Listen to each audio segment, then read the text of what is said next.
que é essa tatuagem sua, hein? Caraca, pega até onde? Ah, mostra? Segura aqui, ó, na frente, mostra ela inteira. E do lado? Atrás. Caralho, moleque. Grande, né? O que que é? Uma capa, uma flor de lótus, pasta, ainda água. Só pra terminar ainda. 3 sessões, mas doeu pra caralho. Você já fotografou com ela, mostrando ela? A campanha da Dolce & Gabbana, eu sou tipo assim, Jesus Cristo, tá ligado? Uma cadeira elétrica, preso e pelado. Só que é assim, ó.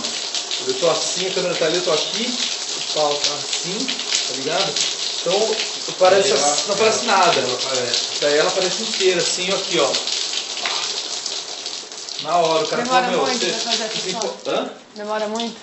3 fotos demorou 2 dias. Essa campanha. 3 fotos. Você tá ligado que eu fiquei lá esperando. E pra tirar a roupa. 50 pessoas olhando assim, tira. Você pode tirar a roupa agora? Eu aqui, ó. Os caras, o viadinho tudo assim, ó. Caralho, eu tirei, né? Fiquei mal constrangido, velho. A tatuagem foi quanto tempo? Quantas sessões? 3 também. Demorou um pouco. Qual? Minha tatuagem.